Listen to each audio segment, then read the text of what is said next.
Hello and welcome to the incredibly influential and highly successful podcast. We're back. My name is Kael. I'm incredibly influential. My name is Maxwell. I'm highly successful. Today is March 24th, 2024 as we're recording this. We're cutting it close. What is it? It's Sunday night. Yeah, but we're back. We're back on track. We're here. We're glad to be here, everybody. Uh yeah. Um got a lot to talk about. And I think we're going to be catching up for a while. Um, let's just start out with um, what happened? Why were we gone for a while? So basically, um, sad thing happened in Danny's family. Um, I don't want to get too into it, but yeah, he basically right after that episode went up that we did together, something really tragic happened in his family, and yeah, we just yeah, it was really hard time for him. So uh I said, you know what? Like this is one of the worst things that can happen to someone. Uh and you know what? I've got a couple days left of my spring break. He needs me there.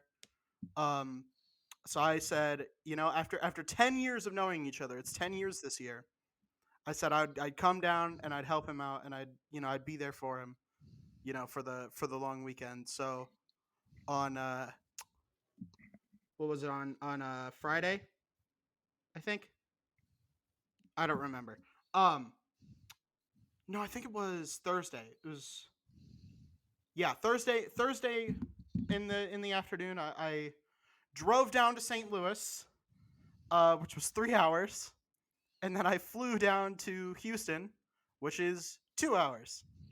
Um, it's kind of bullshit that the drive to the airport was longer than the flight, but fucking Real. cool. Yeah, right, Real.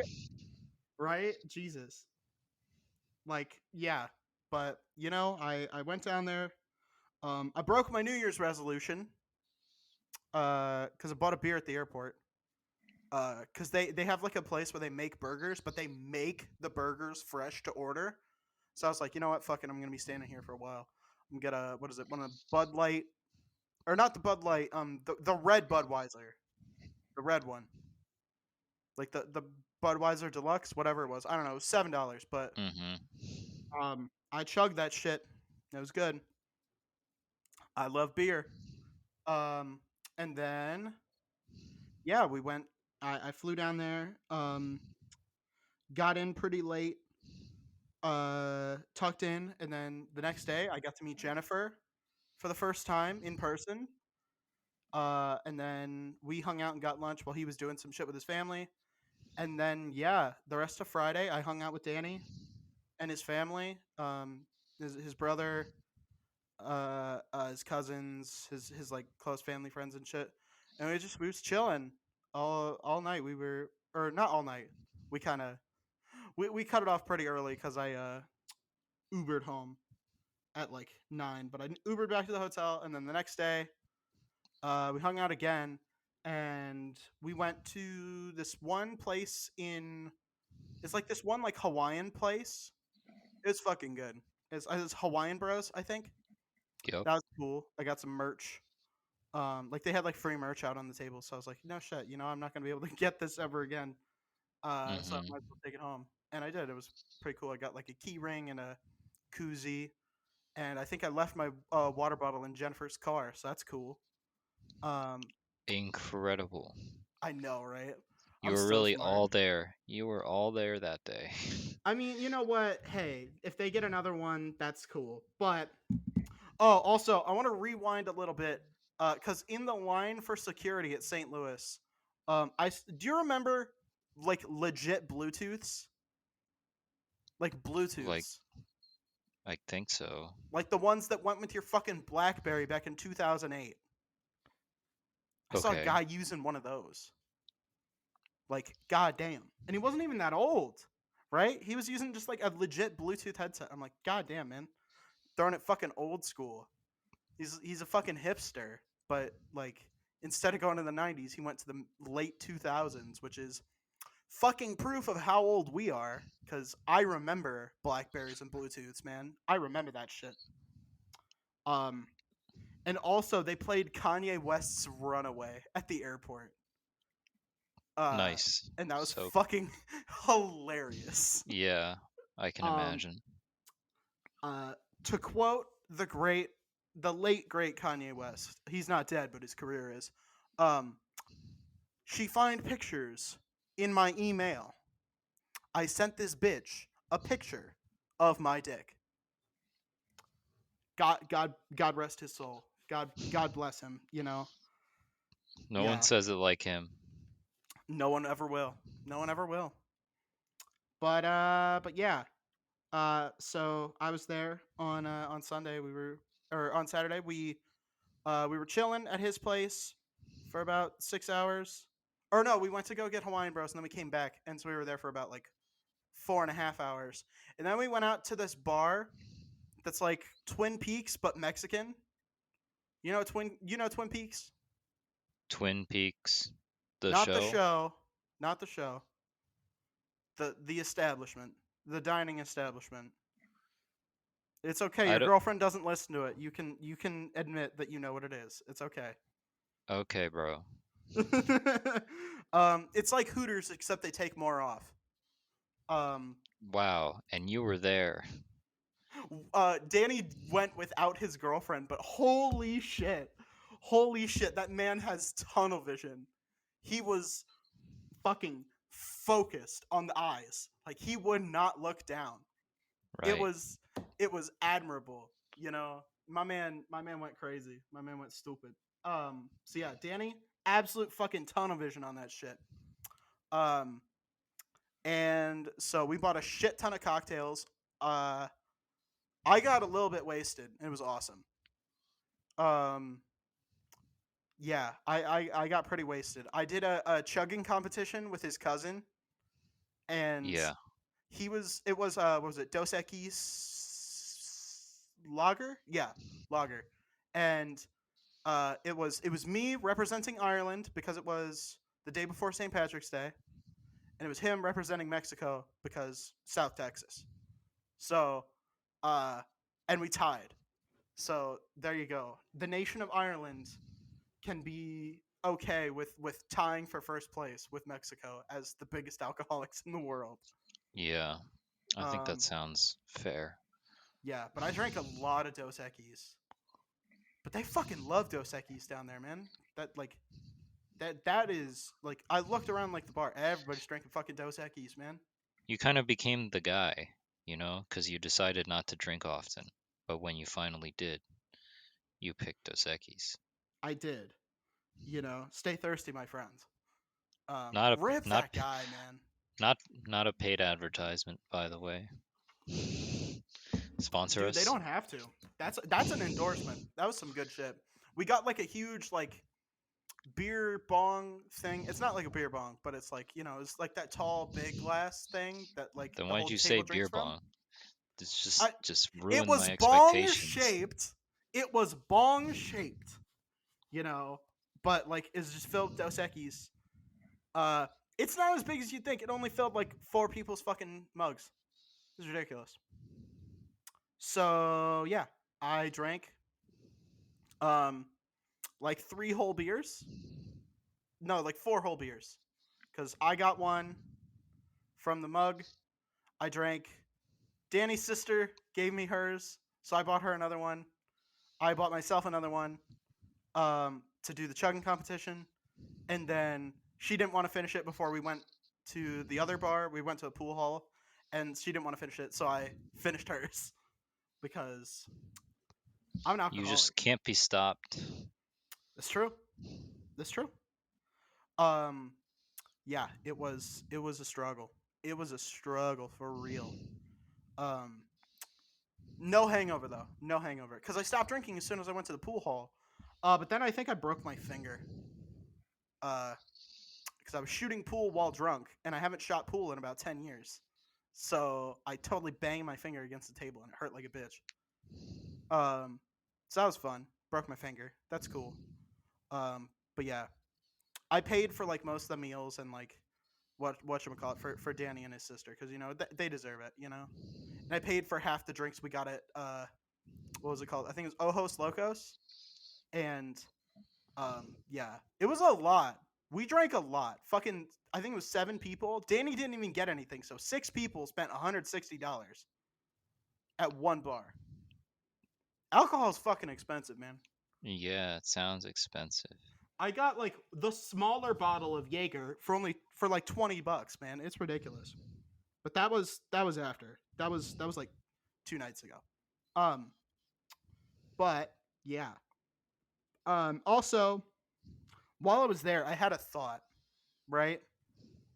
Yep. So I was talking with my girlfriend, and we were talking about young Sheldon, right? Young Smeldorf, um, young Shelder, um, and so you know how Big Bang Theory was first, right? And Yep. then young, uh, young TJ was second. Um, but now they're making a spinoff of that spinoff for Sheldon's brother and the chick from Hannah Montana. Right? And it doesn't make any goddamn sense, right? They're making another spin-off like Like, yeah, after the other spin-off. let me explain, right? So, Big Bang Theory. What's the pitch? Right? What's the pitch for Big Bang Theory? Um 4 geniuses uh they hang out and at these 2 guys' apartment, and across the hall a hot chick moves in and they all want to bang her except for one, right? And it like follows their adventure. And then pitch for young Sheldon, right? The one weird autistic genius guy, uh him growing up in rural Texas with a conservative Christian family. That's interesting. You can mine that for content, right? Right. But the spinoff is a guy and a girl who got pregnant too young. And that's it. Right? Like I that's don't that's not interesting. I don't see how this is like a spin-off to the show. No, it's his brother. It's his brother. Sheldon's brother? Yes, because apparently people got invested in this plot line where it's just Sheldon's brother and Hannah Montana's best friend have a kid together. But I must stress that it's not Hannah Montana's best friend. That would be interesting. That would be fucking cool if it But was it's not. Hannah Montana's best friend plus Sheldon's brother, right? We can get the Hannah Montana Sheldon Cooper crossover that nobody knew we needed, but we did need it. Okay? But no, it's just Emily Osment and some fucking random guy, and they have a kid, and they're both young, and that's the show. That's the show, everyone. It's fucking ridiculous. Like, how did that get greenlit? Who watches Young Sheldon? Like, fucking forget fucking who watches The Watchmen? Who watches Young Sheldon? Right? Fucking I don't. Do you? No. Have you watched a single Perfect full episode? perfect sample size. I mean, like, ask anyone. Do they watch Young Sheldon? They're gonna say no. Nobody watches that shit. Nobody watches cable. I don't know where they're getting these ratings from, but it's not me. No. Nobody cares about Young Sheldon. Like, maybe my parents do, but guess what? My parents are fucking 50. My parents are 50 and 56. Like, what do you got? What's happening there? Watching some young Sheldon is what's Yeah, happening. doesn't That's make any what's going on. goddamn sense. Yeah. But then I also had a thought. What if there was the Sweet Life of Zach and Cody, but everyone in it was a rat, and the buildings were Oh. all rat sized, and it was a rat. And then they Whoa. did a spin-off called Rat Life on Deck. and they were rats. It sounds like it would be a lot of the same show. Entirely the same, Right. but with rats. That's why I said. Entirely the same. Like every single plot line, Cody and Bailey breaking up in Paris, um, Esteban, Mr. Mosby. Mr. Mosby killed a guy. Yeah. Yeah, it's pretty cool. No, it's not cool. It's pretty cool. Matthew Broderick killed, what is it, a mother and a daughter? Yes. That was pretty cool. Still not cool. Hey, et tu, Brute? I seem to recall about a year ago when we had Big Cat Scott Henson on, we were all in agreement that the best films have body counts. And so the Twilight Zone movie is objectively the best film of all time. And also, John Landis has the best son of all time. I think we all agreed to that, right? So don't you try and back out now. Yeah, but yeah, we got a little bit white girl wasted. People got a little emotional. But that's what happens. It was a tragedy. But yeah, guys, please don't pry too hard with Danny. He'll talk about it when he's ready if he wants. But like keep that private. Let him do all his things because he's got a lot on his plate right now. And that's why we haven't been doing in top the table either. We just haven't been recording. So we have stuff in the backlog, but we don't really want to release it until Danny's filling up to it. So that way we don't have to delay even more later on. But yeah, we definitely have more coming. We've got a lot of episodes in the backlog. We're ready to go. So yeah, just be patient with us. We'll get there. But I would like to share one more detail from my trip, and then I also have some exciting news. But the detail I had was that there was this guy, young guy, maybe about like 4 or 5 years older than me. Ginger. Not that that helps or anything, but just ginger. Just felt it needed to be said. Sitting next to this woman on the plane, right? It was a boring ass flight, right? No Wi-Fi, no anything. It was the oldest piece of shit bombardier plane in the fucking universe, right? Like, I'm glad it wasn't a fucking Boeing, but goddamn, that was a piece of shit. But like, this lady was talking the whole time to him, right? And Right. like, he didn't seem all that interested, right? Like, he was like, she was talking to him probably a ratio of like 4.5 to 1, maybe, if that, probably more. And she was just talking this man's ear off, and I'm like, all right, when I get off when they get off the plane, because they were 2 seats ahead of me, I'll see, and I'll see if my man was if he was doing that so he could riz her up, right? The woman's like 3 times his age. She's like 60-year-old woman, and he's just there listening to her this whole time, and I'm like, man, I'm so sorry. Because sometimes you talk to people just a little bit, you do a little bit of small talk, and they just tell you your whole life story, and that just sucks, man. Just sucks, because I didn't ask, who asked, right? But I hope somebody did. me fucking too, man. Me fucking too. Because otherwise, my man, I am so sorry. But good news, everyone. Except it's not great news. But I guess, all right, here's how it's gonna work: is if we skip another week, episode 100 will be our oh no. Yeah. All right. If we skip another week, episode 100 will also be our 2-year special. So we're not gonna do that, but I think I think that would be pretty funny. But we're gonna be celebrating 2 weeks in a row because this episode is coming out on the second. Next episode, episode 99, is coming out on the 9th, and episode 100 is coming out on the 16th. And then after that is the 23rd, which is closer to our anniversary than the episode after that. So we're gonna celebrate on the 23rd. So we're having a party. Woo! I don't know how we're gonna celebrate it. I don't know.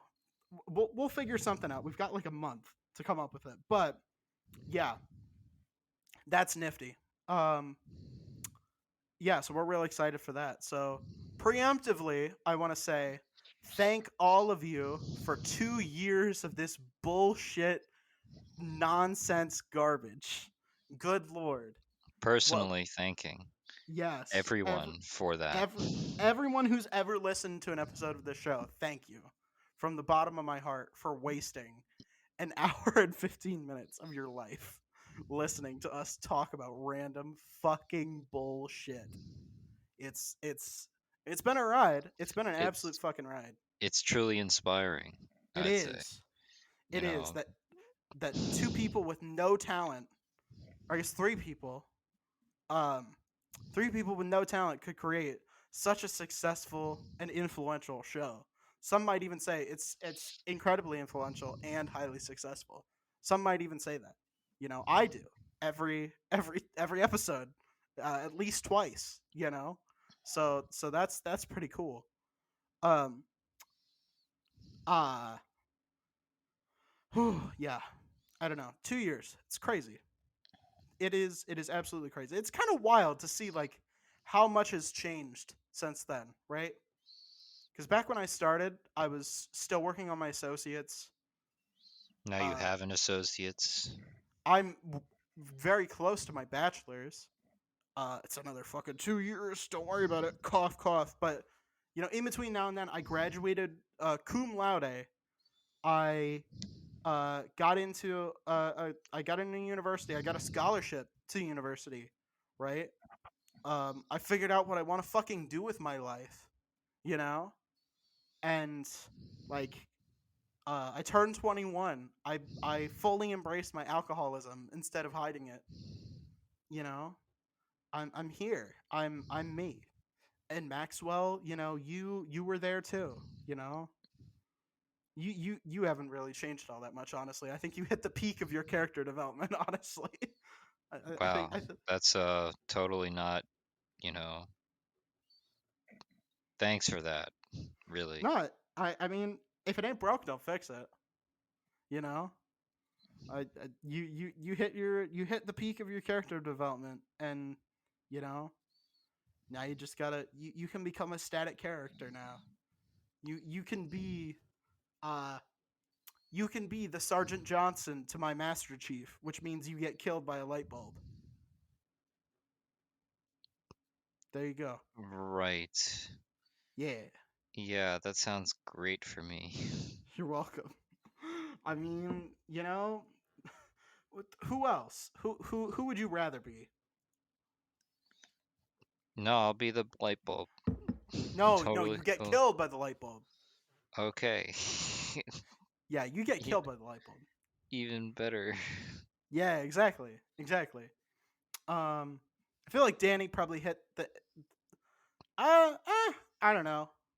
I think he's grown up a little bit. He's better at time management now, at least a little bit. Um, not much. Jesus Christ, not much, but he's there.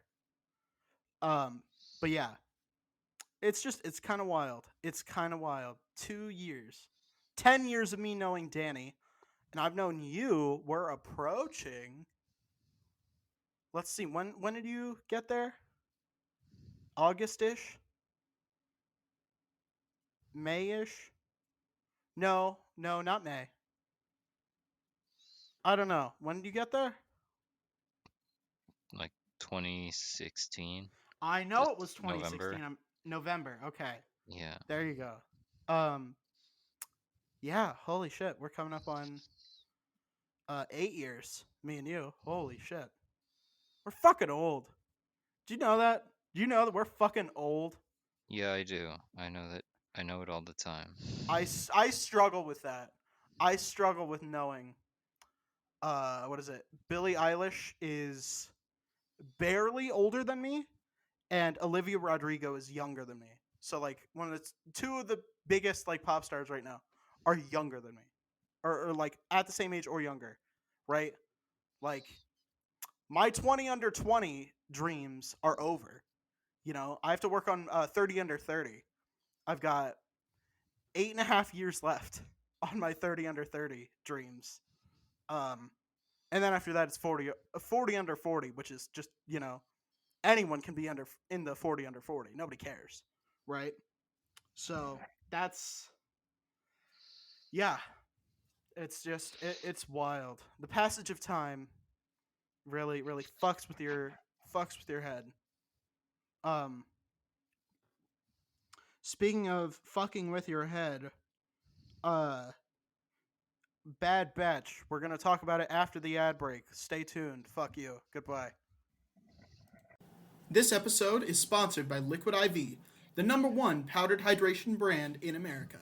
We've been partnering with them all summer, and I've been using it to beat the heat through some of these particularly nasty heat waves.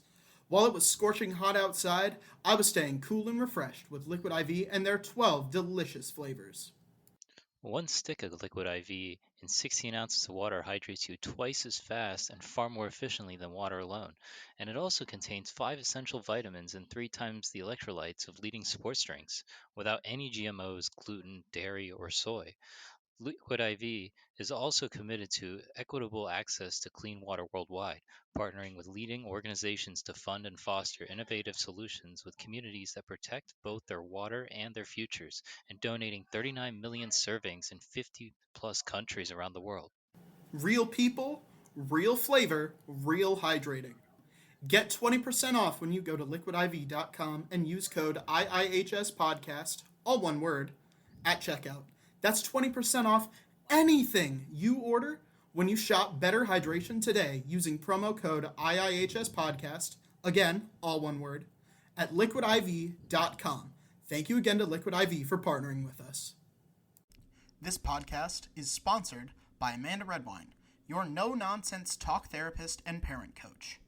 Serving individuals and couples in both Illinois and Florida for counseling/therapy, as well as worldwide for parent coaching. Amanda's specialty is working with teens and young adults, as well as their family systems. Amanda has extensive experience working with youth who identify on the LGBTQIA+ spectrum. She has also done couples work based on a foundation of the Gottman method. She brings a light, no-nonsense approach to treatment that is approachable and empathetic. She is unflappable and makes her clients comfortable from the very beginning. Find out more at www.amandaredwine.com. That's AMANDAREDWINE.com. Thank you again for sponsoring this episode, and back to the show. All right, hi, we're back. That was a very aggressive segue. I'm not going to apologize for it. I'm just going to acknowledge how aggressive it was. Anywho, Maxwell, before we start talking about what we're going to talk about, I want to let you decide something for me. Old buddy, old pal, old sport. Because I want to stay awake. And I already drank an Earl Grey tea, and it's still the process is still, you know, it's hitting me. I was gonna go pour something stronger, but I want to let you decide in front of the audience. Should I go and pour myself basically a recipe for disaster? And I'm gonna let you decide. I'm gonna take my accountability out of my hands, and I'm gonna let you. This late at night, It's a recipe for disaster, it does sound like that. So but it goes by another name. maybe don't cause a disaster. I mean, I wouldn't call it a disaster, but let's just say very good or very bad things could happen after I imbibe this next beverage. All right, well, don't keep us waiting since you seem so I'm ready letting to I'm letting take you it. decide. I'm letting you I'm decide. saying don't do it. Well, fuck you. I'm doing it anyway. It's Jaeger bomb time, baby. Woo! All right, I'll be. I'm just getting the Jaeger and the bomb. Wait, where's the bomb? There it is. Okay, I'm It's like coming. 9. I guess this is a Here I normal come. time to drink, but it is a Woo! Sunday. I can't. Hang on. Let me put my headphones back on. All right, I'm back. Jägermeister. Jaeger goes in. Oh, that's a lot of Jaeger. That's a lot of Jaeger. That's like 3 shots.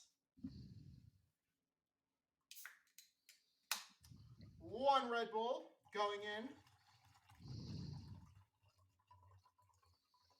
You guys hear that? Hang on, I'll move it close to the microphone so you can hear me pour it. You guys hear that? I hope so. Anyhow. Woo! All right, I'm back. Did you guys like that voyage that I took you on? Yeah, we were here for all of it. Where did you go? I didn't go anywhere. I've been here. That's why I said we've been here for all of it. That sounded sarcastic when you said it. My bad. Oh, no, I meant that literally. Woo! God, I missed Jaeger bombs. Oh, they're so good. Best $20 I ever spent. Woo! All right. First things first. There's been a fuck ton of Bad Batch episodes while we were gone. Would you like to talk about them? Sure. Okay. So, did we talk about episode 5 yet? Which one was that one? Probably not. We haven't talked about this in a bit. No, I think we did talk about episode 5. My only note was they forgot Hunter's mutation. Yeah, they do that every now and then. They do it every episode at this point. They remembered it less times than they've forgotten it at this point. I mean, he was kind of using it. In episode 5? Yeah, because they had to fight this worm. And Oh he yeah. was like, Yeah. there's the worm. Yeah, he totally didn't even like notice the worm. He should have been the first person to notice the worm, but he didn't. But all right, episode 6, 7, and 8. That's what we're going to talk about. So, episode 6, Clone X. Who do you think it is? I thought it was going to be Wolf, but it's not. Probably Cody.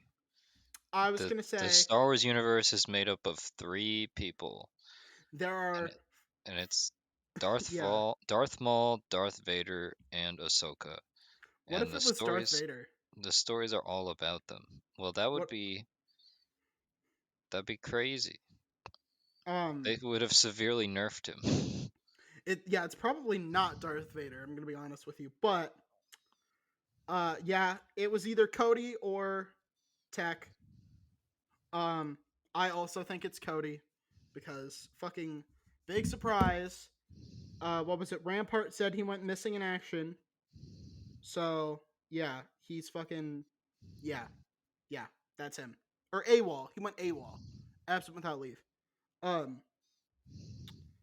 But yeah, it's definitely Cody. No one's gonna be surprised when that happens. Yeah, it was cool to see Teth again. It was also pretty funny that nobody bothered to clean it up in like 4 years. That was pretty funny. It's just still fucking covered in droid bits and blown up ATTEs and shit. That was pretty funny. Yeah. What else? Was did they confirm in episode 8 that Fennec was talking about Ventress? Or she was talking to Ventress? I mean, we know. Yeah, we do. But yeah, she was totally talking to Ventress. All right, Ventress is back.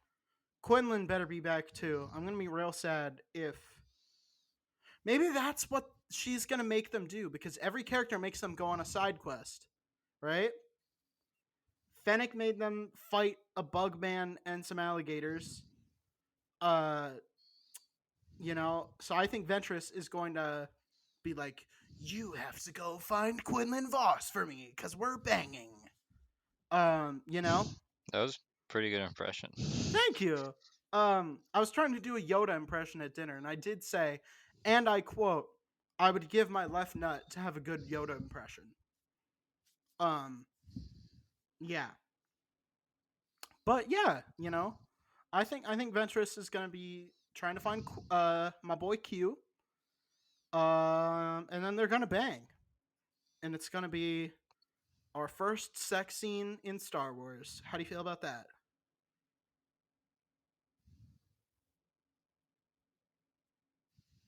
Very good. Glad to hear your opinions. Oh, my bad. I Sorry. I asked you how do you feel about that, and you just silent. Oh, So my bad. I got. no, the bit works. The Okay, bit good. works better. Yeah. Great. Cool. God. Oh fuck, that's good. Mm. Oh fuck. Did I have any big notes on this? Oh, when I tried to say tech is back, I wrote and I quote, teeth is bath. So, yep. Also, Teeth they forgot about is the clone back. teenagers, by the way. Yeah, well, they're probably on Babu. Probably. I don't know. Um, Maybe for they couldn't hire Daniel Logan for more than one episode. maybe he's rolling in the big bucks. Um, episode 8, I have two notes, which is Mulan forgot how to voice act, and who told her to whisper like that? Uh, her voice acting was so bad. What the fuck, Ming Na Wen? What the fuck happened? Like, why was she whispering like that? Do you know what I mean? I, I don't know. I don't know why. It sounded so stupid because they were in like a loud bar and they had to make the bar super quiet because they didn't get a second take on fucking Mulan. And I'm not saying Mulan because she's Chinese. No, she literally was the voice actress for Mulan, right? Like I'm not racist. I am racist, but I'm not being racist right now. Okay?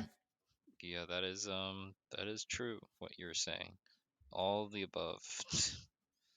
What, that I'm not being racist right now? Yeah, and that she voiced Mulan. Yes. She didn't sing Mulan.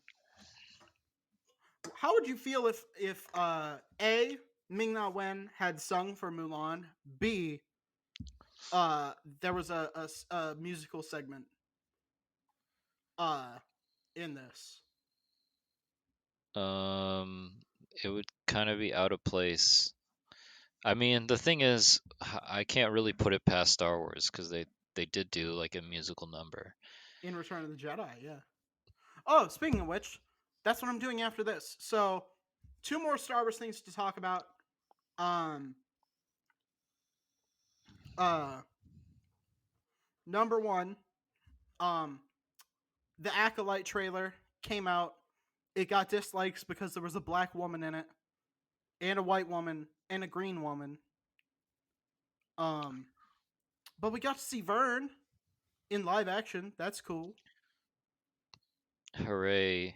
Yay, Vern. Do you not care that much about whatchamacallits? High Republic? No. I mean, understandable. Understandable. It's not. I I just can't follow it. I There's a lot, and I don't have the money nor the nearby Barnes and Noble to like keep up with it. Otherwise, I would, because fucking awesome. Yeah, I'm sure they do a good job. It's just I read cannot one follow. book. I read one book, and it was a good book. Um, and like I don't know. I wish it was more visual, right? Because there's like comics and stuff, and like the stuff we do get to see looks awesome. Costumes, um, character art. Uh, Yoda looks like a love child between himself and Mace Windu, right? He has a fucking Samuel L. Jackson face. It's fucking awesome. Um, but yeah.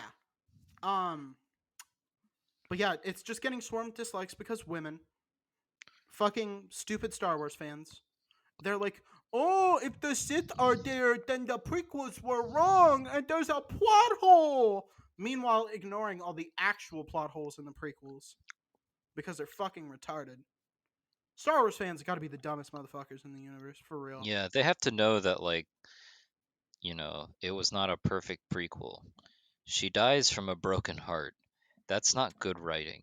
It's I just, mean, that's a real thing you can do. If you really do get sad enough, you get this thing called Takotsubo cardiomyopathy, and that's a real thing. do you think George Lucas knew about that when he wrote that? No, but he probably knew that hamsters die of broken hearts all the time. I feel like we can't equate hamsters to people. But I just said we can. Humans get that too. I guess you did. I It's guess you true. just proved me wrong. It's true. And then next Star Wars thing.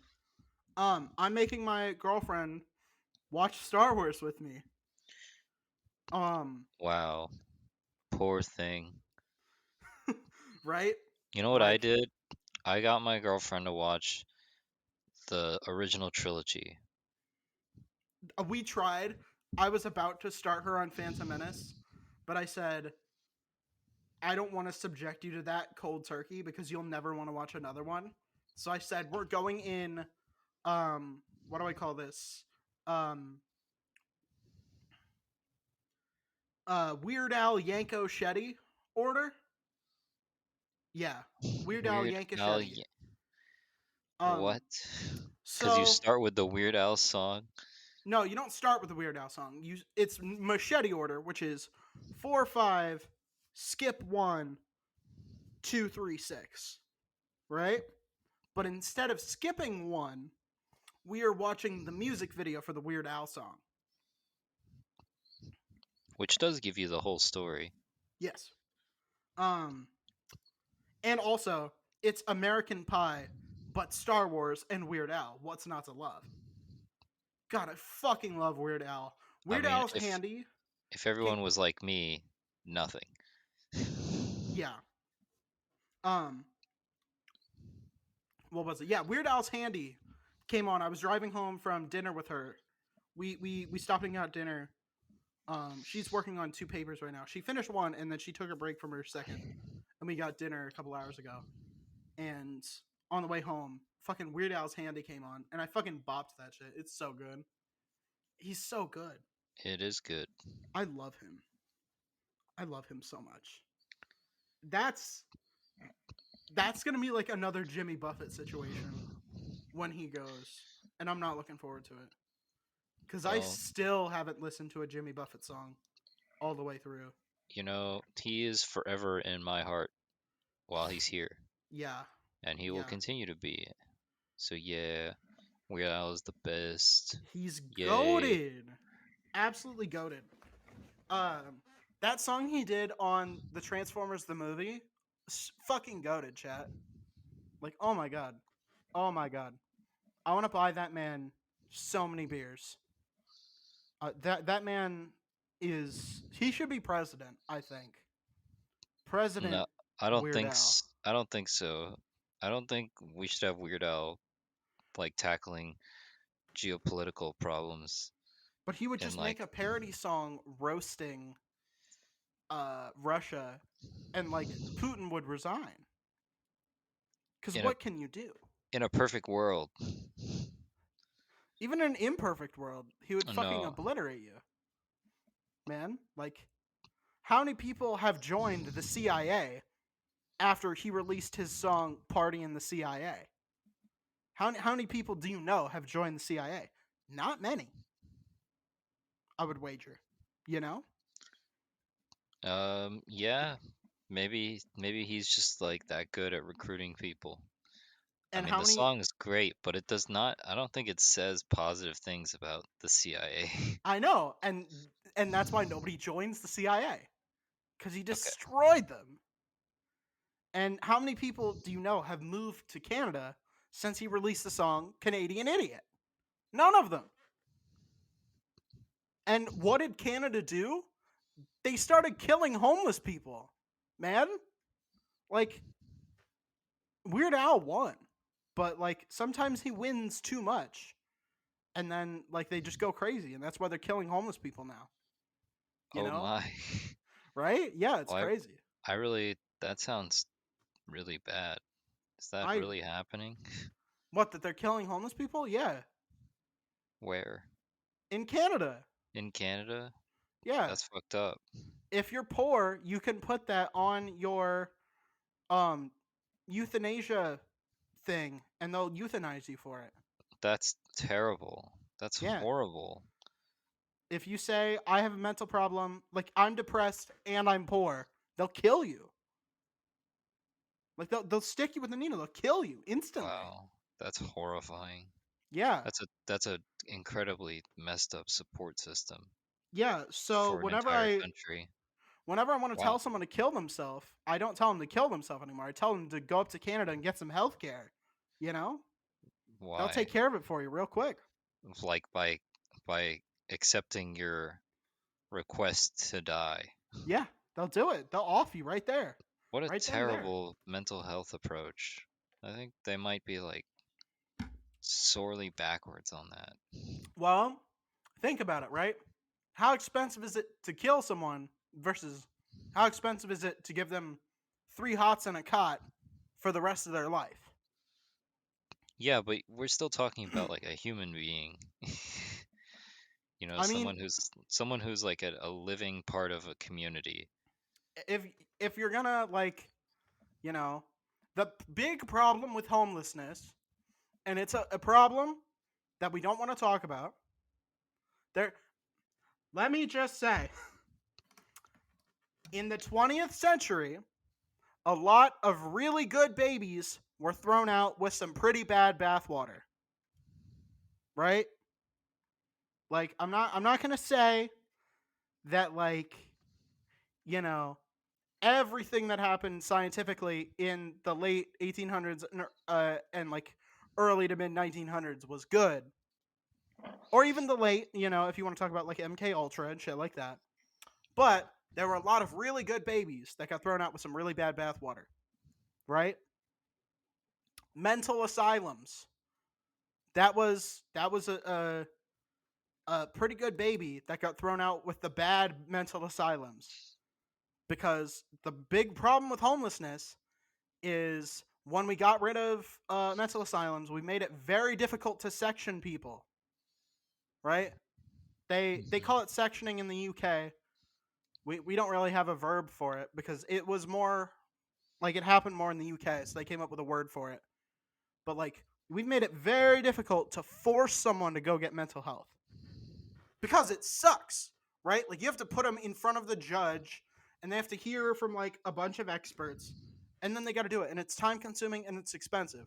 So it's cheaper to just arrest a vagrant, say, "Go get help." And they'd be like, "No, fuck you." And then you're just like, "Well, whatever, we did what we could do. I'll Yeah, arrest you again next week." it's so bizarre that like, for the United States, it's cheaper to put people in prisons than to help them. I mean, Because prisons are like a multi-million, if not billion-dollar industry in the now country. here's the thing. I think we're about to throw that baby out with that bathwater too, and I don't know if I'm okay with that You think that because you think that's gonna go? I feel like it's more like rampant than it's ever been. How could prison labor. or just like, you know, prison occupancy, Um, like when the Obama number of was in people who are in it. office, when Obama was in office, he shut down private prisons. Like he ended all federal contracts with for-profit prisons, all of them, and what Trump rewrote them all on day one, Okay. right? So Right. So it for-profit still prisons, exists. So it still exists because it was just added back yeah, into the but system. for a period, we didn't have them, and we could get rid of them. Like that is a feasible political goal if we got um if we got rid of a couple of SCOTUS members and uh got that majority in Congress, which is narrowly approaching because more Republicans are like resigning and shit. So we're getting there.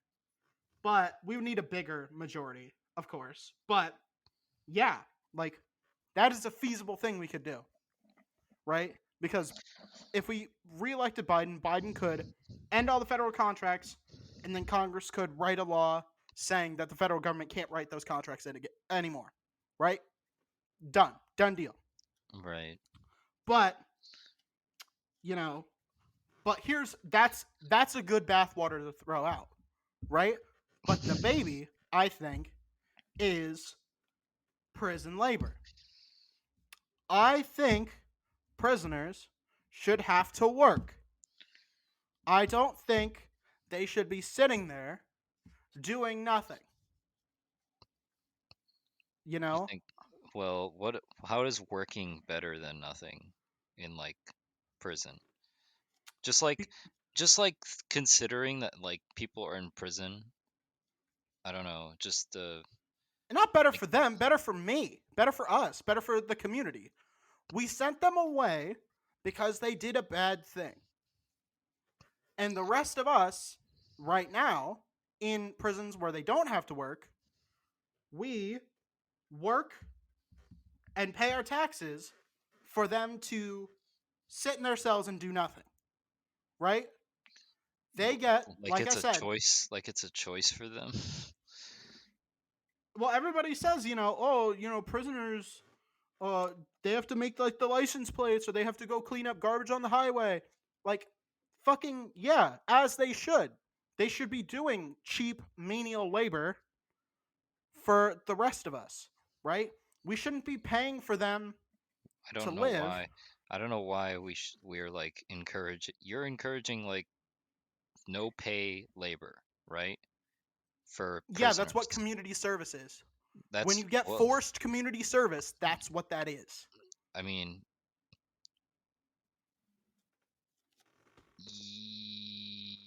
I feel like it what you're saying sounds a lot like um there's a word for it. Jim Crow. It sounds like Jim Crow, bro.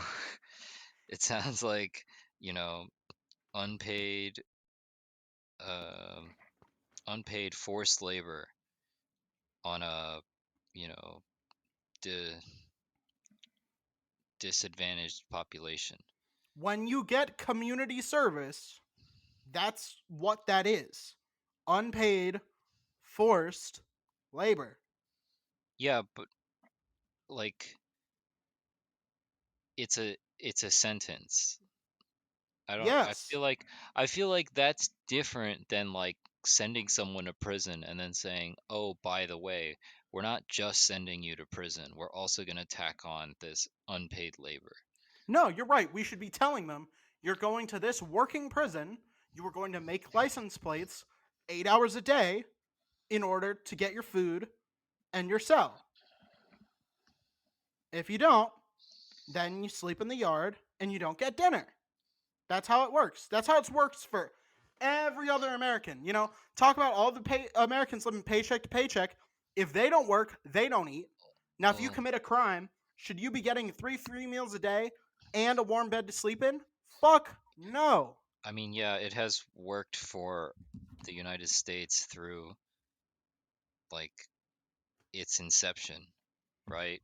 Like since 19 or since 1770 whatever, and then beyond that we've had to like uh move past the original laws that were established that were like, yeah, we'll just force people to work with um, no payments or If nothing like prison that. isn't bad, people will want to come back. That's the point. Prison is not supposed to be rehabilitative. It is supposed Why to is be it not? something Why we is it not threaten supposed you to with. be? If That's prison is nice, then people will commit more crimes to go back in there. That's why we have such a high recidivism rate, because they get 3 hots in a cot for free, and when they go back out, you know what happens? Nothing. Diddly fucking squat. I don't, Nothing. I don't think that's very considerate of people who get sent to prison and how, like, I don't know, the experience or threat of being sent to prison is not equally distributed in this country. Not And I everyone think we has the should fix that equal too. risk. Yeah, well, how do you create more changes to the prison system without fixing this inherent problem? I I think you can do both. I think you can make prison worse while making black people less likely to go to prison for committing the same crimes as white people. I think that's like just it's just a very flawed way of thinking to think that both of those things are going to be possible.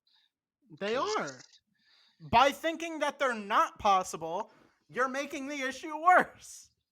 no, I'm not. I'm trying to like be as realistic about the situation as possible because I think if we don't acknowledge the problem correctly, then we're not going to fix it correctly.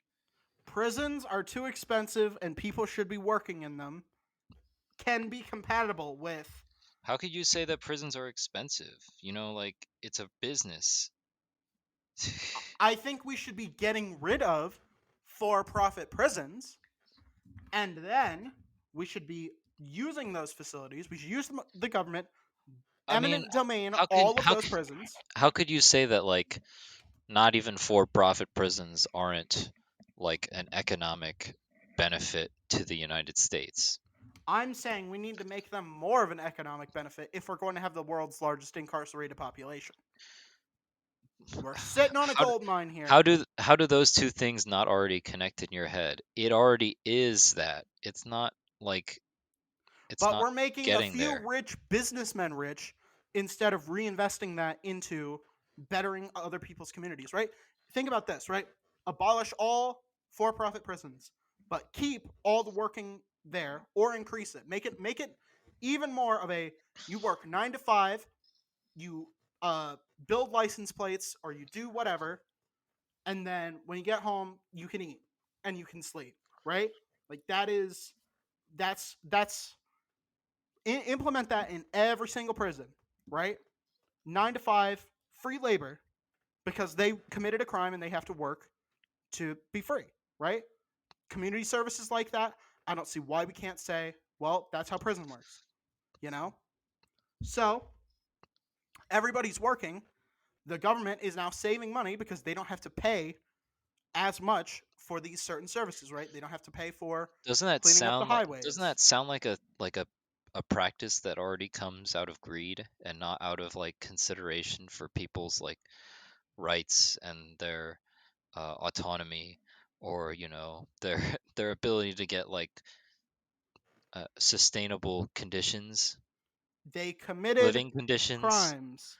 And the money we're saving, Like when you say they committed crimes, you're believing that the justice system is you know not uh not biased or racialized or anything. I'm getting to that part. No, you have to say it first because We it are is using the money that because we're it is saving because and reinvesting it it into is a these systemic communities. part of the system. We're You investing cannot that talk money about it into without fixing acknowledging it. it. We're using the money we're saving to fix the fucking system. No, That's the point. you're making money off of using the system. We're using the money Yes, you we are. make You just for the admitted it. government to reinvest it into the communities to make it so we get less criminals. That's the point. We You use think it. We you make think the it's going to schools better. reduce the number of criminals? If we How? fucking do it right, No, yes. how? But like, you say that if we do it right, but it's like, how is that even possible? We have the world's largest incarcerated population. If we had every single one of them working 9 to 5 on government jobs, that would save so much money because the government is also the largest employer. So if we got rid of like a shit ton of those jobs, I a feel like the shit ton of those jobs, the terminology is misplaced because you're saying giving them jobs, but you're also saying they won't be paid for their labor. yes, it's like an unpaid internship. And the It's like reason you get it is because you slavery, committed a bro. crime. It's like slavery. Did you Doing know a that job did you know and that not the getting paid 13th for it. Amendment granted the freedoms and rights of all people of color except for criminals? Do you know why that is? Because forced community service wouldn't be legal without it. That's the point. I feel like that's not the point. I think the point is that it gives the government an excuse to criminalize people of color and then put them incarcerated I and think then we should be and then locking take up more away white people. and then they take away the rights that were given to them by that law in the Constitution, and then you're back to the same situation you were in before. Well, like in in like the times of slavery, it's just If the we're same. using the money that we are saving from outsourcing our work to prisoners, then we can use that money to reinvest into these communities and give them better futures and better access to finances and Yeah, better what good is financial that? literacy. What good is that when they already don't have rights? They do have fucking rights, No, but they a don't. lot of them It's a don't fucking have the money to use it's in the them. Constitution that they don't have rights. Also, using money as like an excuse completely ignores like the racializing of social class in the United States as well. It's like people of color are like just fundamentally in this country more disadvantaged and have a harder time paying those like medial costs that are tacked on for them to have better accessibility and more freedoms in what they want So in if we working within the system. reinvest the money from the criminals in their community into that community, then we can make their lives better. We can build better infrastructure. We can replace some of the lead paint that's in their walls because that's a big problem in colored communities. I bet you didn't know about that. But almost all colored communities, uh, Native American reservations as well, have a big fucking problem with lead paint chips. Like that's why there's a lot of aggression in those young men, is because a lot of them grew up in houses with lead paint chips. That is a fucking huge problem that needs to be addressed. Lead in the water pipes also needs to be fixed. And if we reinvest from some of these communities where there's a lot of crime, if we come in, we arrest all the criminals, send them to jail, have them work, save money from that, reinvest that money into the communities, What the replace the fuck? pipes, What the fuck? You there's a lot of the crime. way you treat criminals is so inhuman. They got to go to jail for their sentence, right? If you commit armed robbery, you go to jail for what is it, 5 years, What 10 years? but what makes you believe that every person who's in a prison is like a dangerous criminal? I don't think they're a dangerous criminal. But the I way think you talk about it make implies it. if you commit fraud, if you fucking let me think of a non-dangerous crime I don't know. that has a long prison sentence. All I can think about are people who are like wrongfully incriminated and are forced to spend years in prison, and you're thinking of applying these rules to them. That doesn't seem fair to those people. Even if they The are in that situation, it's just less fair. If you are It's Maxwell, it is very difficult to be if you know your rights, and a lot of disadvantaged people don't. A lot of disadvantaged schools don't properly teach you, hey, you have this right. You have a lot of different rights, like a public defender. A lot of public defenders in those districts kind of suck, but they have to do what you tell them to, or you can get another. That is something that they don't teach you in a lot of shitty schools.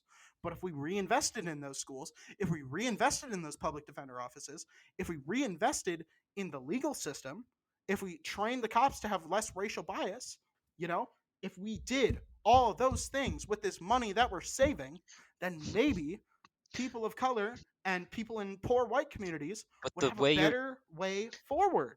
the way you're talking about acquiring this money is by making those people's lives worse. If they are convicted of a crime wrongfully, all right, the the way that most people go to jail wrongfully is because they confess or do a no contest plea, right? They take a guilty plea or they do a no contest. It is very difficult to go to jail in this country by design. If you go to trial and you get a jury, every single person on that jury has to be 99% certain, beyond any reasonable doubt, that you committed the crime. And you get to choose the jury. You get to decide who the jury is. Both sides get to jury select. So you get a say in what that jury of your peers looks like. And if you find even one person who just says, I like the cut of his jib, he doesn't seem like he did the crime, then you're fucked, because there's no double jeopardy either. It's very difficult to be sent to prison in this country by design. But because we have a lot of shitty public defenders who Well, either don't have a lot of time. who is it difficult for them to end up by design? Because for us, it is difficult for us to end up in prison by design because we're white. The shitty public defenders say, because they have 7 cases in 1 hour, they'll say, plead guilty, and they'll give you a guilty plea. Awesome. Great job, Sam. Fucking, you deserve an extra cookie at lunch, right? That's the type of shit that we have to get rid of at the public defender offices. But what a lot of people don't know, because they're not taught, because their schools suck, is you can request another. You can say, hey, my representation sucks. I'm petitioning the court for another public defender. But they don't teach you that.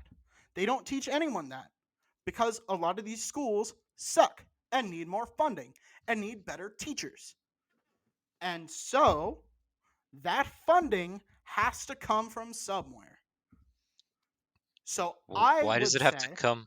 Why does it have to come from prison labor, though?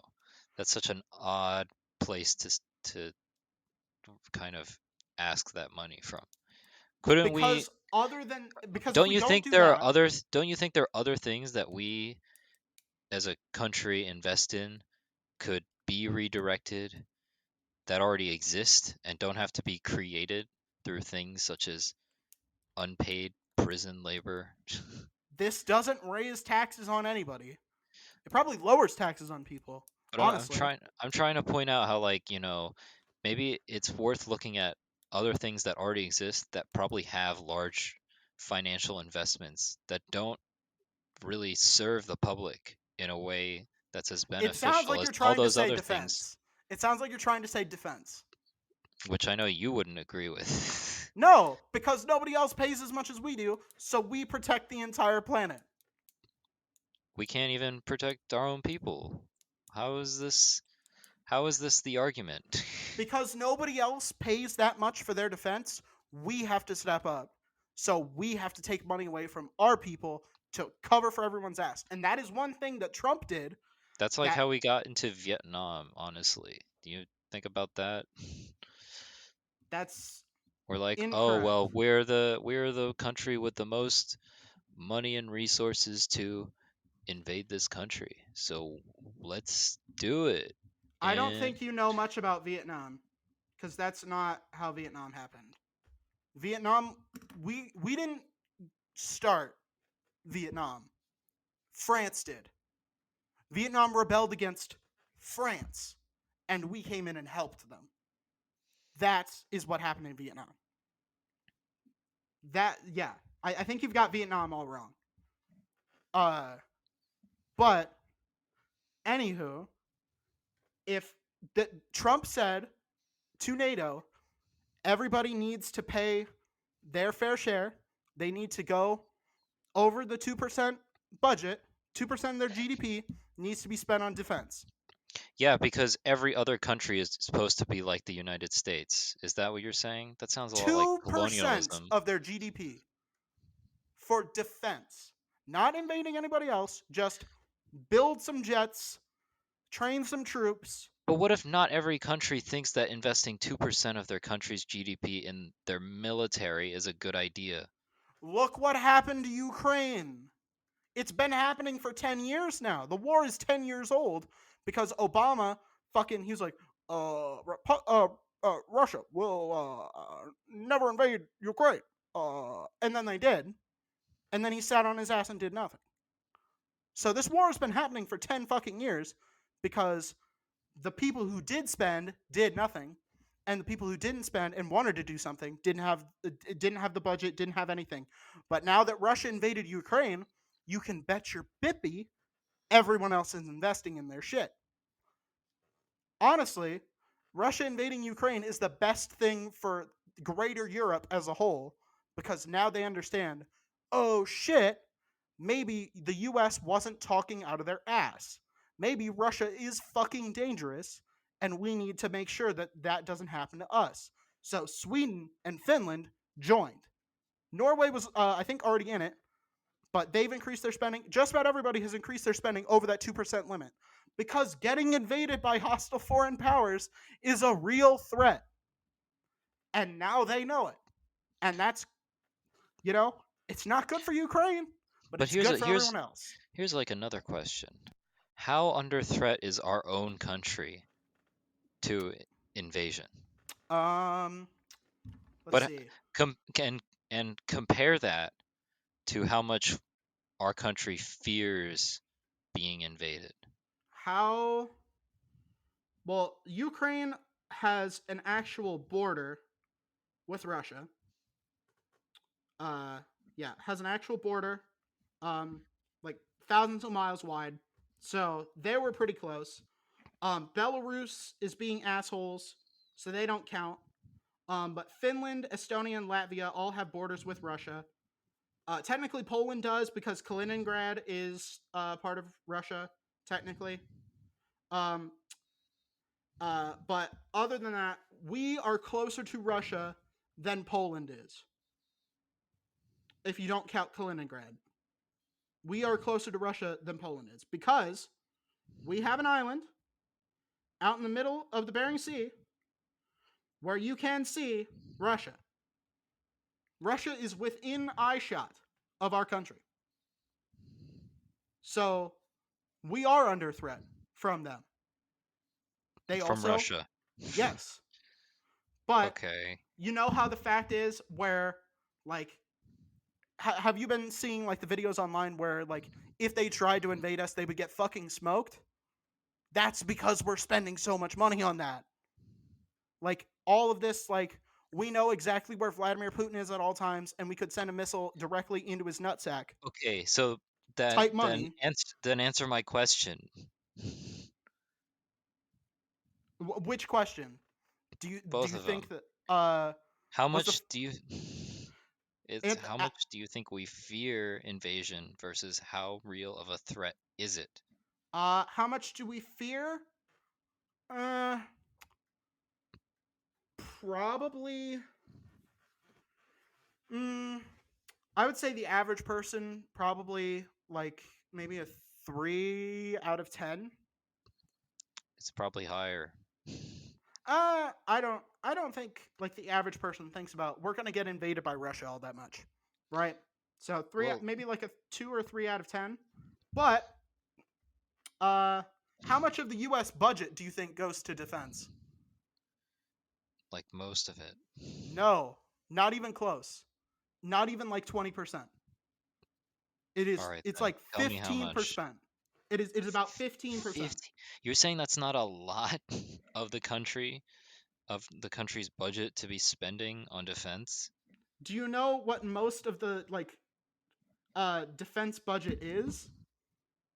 It's not we're building bombs to go blow up fucking Iraqis and shit like that. No, most of it is paying the National Guard their salary. Most of it's salaries. A lot of it's salaries. Also, Army Corps of Engineers, they build shit here. Uh, any of like the Coast Guard, that's here. Navy shit, that's that. A lot of that is here too. A lot of almost all of the bullshit that we're paying for is here.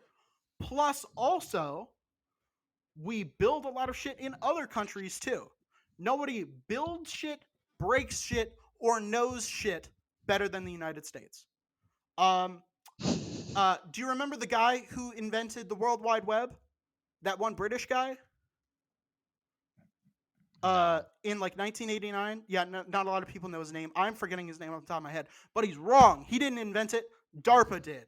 DARPA invented the internet a few years before. He just invented the World Wide Web, right? He didn't invent the internet. He didn't invent shit. So DARPA did that shit. And you know where DARPA gets their money from? The defense budget. So they're not just blowing shit up. We have spent not a lot of money blowing shit up, and it's a lot less than you think. It is 1/6, so less than 20% of the budget is on defense. Most of that is salaries. Most of that is paying people who just stay in the country because barely any of our military goes overseas. And the vast majority of the people who do go overseas are not people who shoot other people. It's cooks, cleaners, truck drivers, all that shit.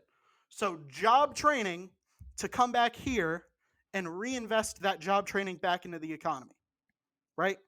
Because for every like infantryman, it takes like 10, 5 to 10 other soldiers to keep him fed and clean and get him where he needs to go, right? So like Army, Air Force pilots, right? Army pilots, Air Force pilots, Marine pilots, Navy pilots, Coast Guard pilots, all of them.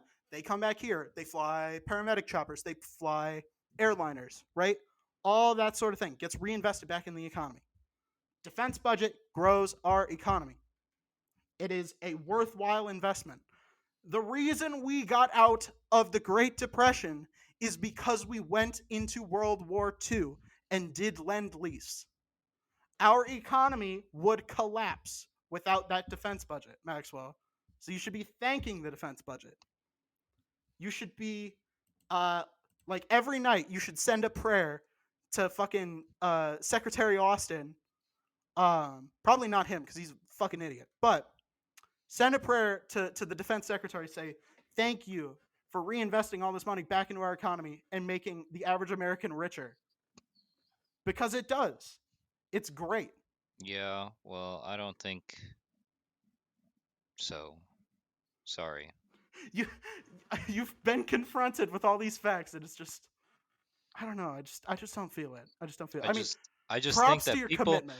people who are still like not living in comfortable situations would disagree and they'd be like, "Well, the military defense budget has done nothing for my financial well-being." They could join. They should try joining. That it's helped a lot of people out of poverty actually to join the military. That's I'm sure that's something where you work to get 3 hots in a cot. I'm That's sure it's helped those people. it's helped All a right? lot of people. You But get that doesn't mean every person who is poor should join the military. they It should should. be their choice. No, it should be their They choice. it is a good financial investment and it teaches you a lot of good life skills, especially if you're already kind of technically savvy. Because if you get on the ASVAB, a decent score, and you get like a nice MOS or the other branches call it different things, but like a nice like area of expertise where like you get the certain job and you have to do that. If you get one of those that's like really useful, like water plumbing guy, right? Or truck driver, or fuck it, they become a pilot, right? Obviously, I think you got to go to like college for that first.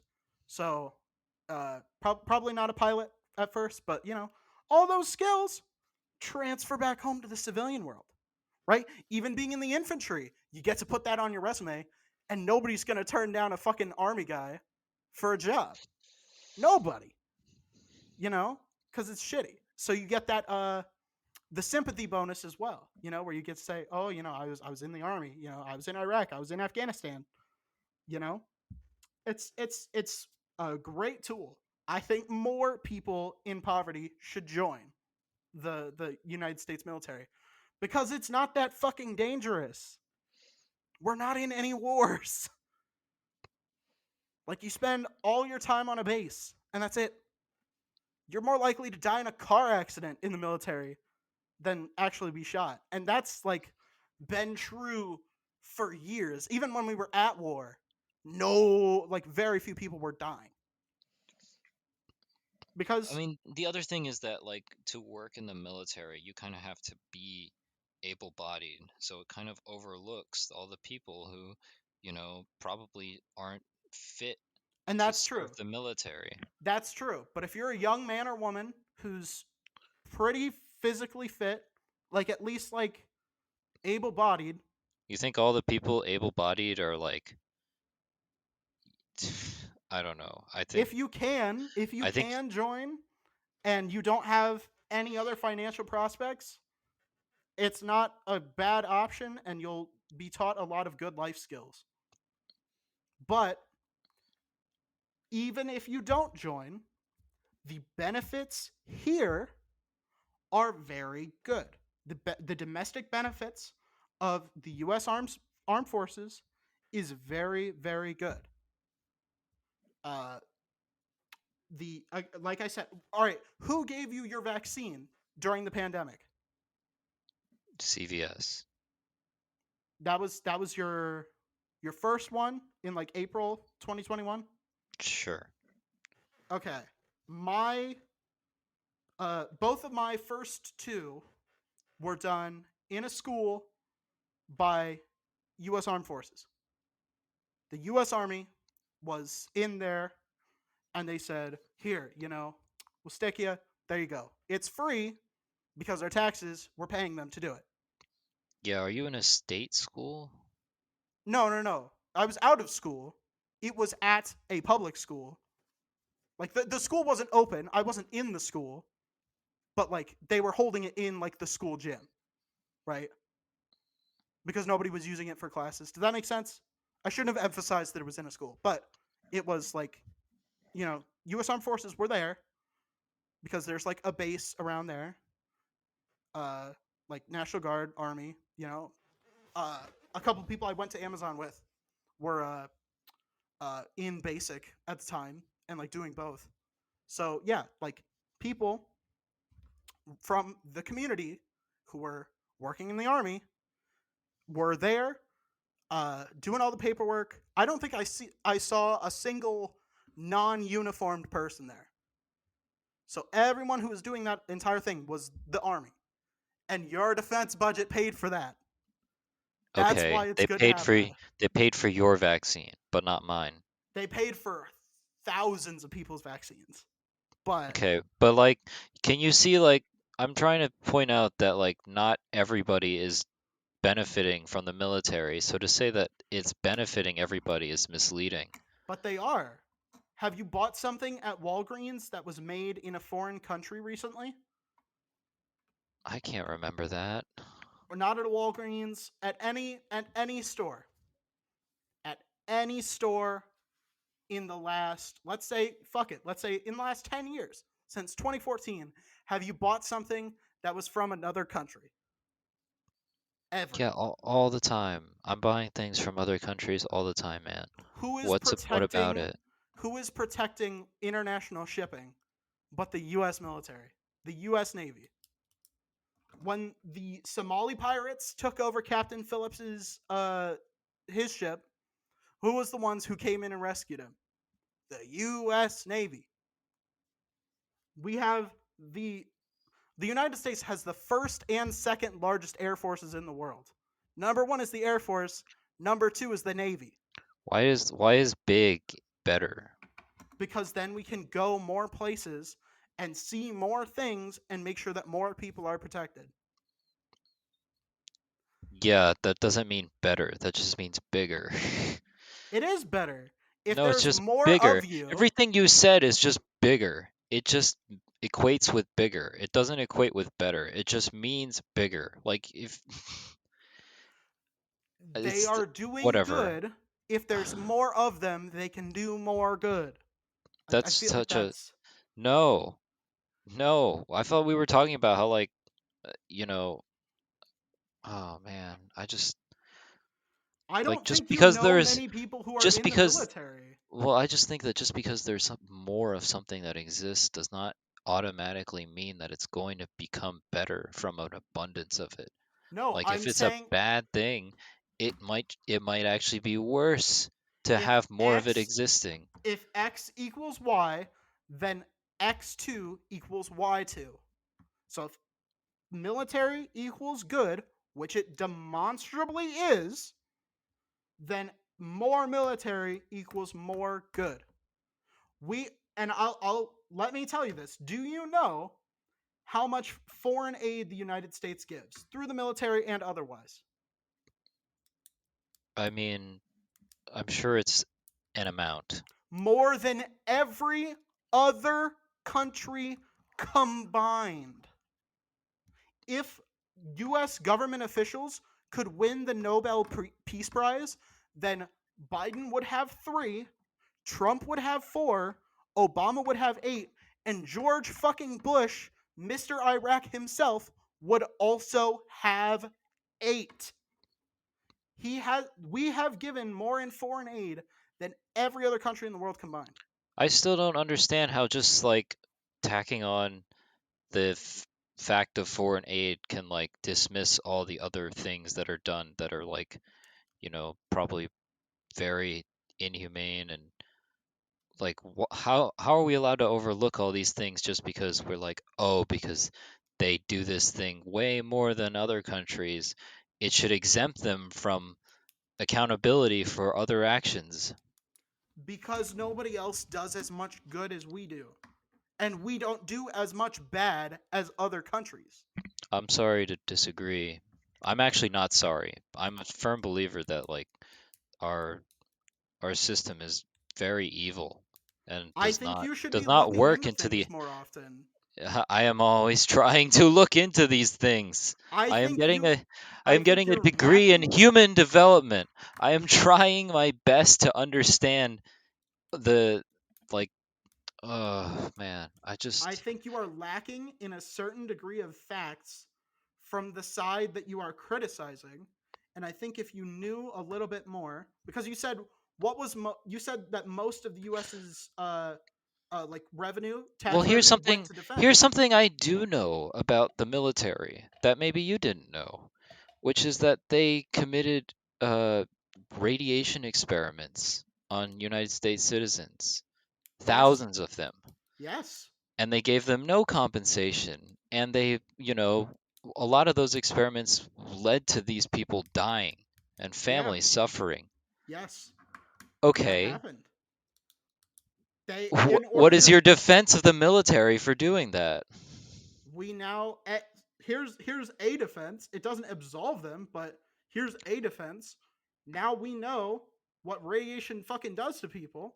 We Yeah, knew you that. think it took them? You think it took 1,000 people being like injected with radiation to figure that out, or do you think it was like a racialized, uh, you know, behavior of the military, and that they commonly um, Yeah, were Henrietta doing Lacks from the this? scientific community. Yes, we all So know there's a so lot of racial don't what? bias in science, fucking, Okay. and it continues to this day. All right. So please understand that not everyone in this country that you live in shares your race, and not everyone equally benefits from the government like you might.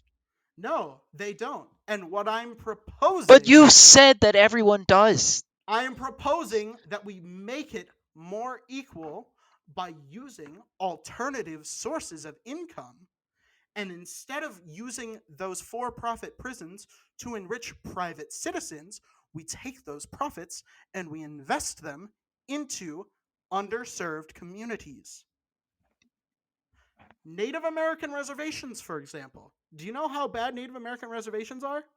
Yeah, I do. I've been learning about this, man. Native American reservations make Compton look like Naperville. They make Compton look like fucking the Magnificent Mile, man. Like, yes, I those I don't, places I don't could think be that's could be massively benefited from reinvestment of these for-profit prisons. Those profits, instead of going into making somebody's stock portfolio richer, could go into making better schools, making uh, either retraining old cops or hiring new ones who don't suck, better screening processes for cops, right? That's a big thing, right? There should be, people are always saying like, oh, you're fucking that one asshole in school who like bullied everybody and who peaked in high school on the football team. Now he's a cop because he likes to have that power fantasy, you know? Maybe if we had a little bit more money in the screening process, we could get some of those guys out and maybe find people who don't have these biases, who don't have that sort of thing. We could implement tests that could help screen for that.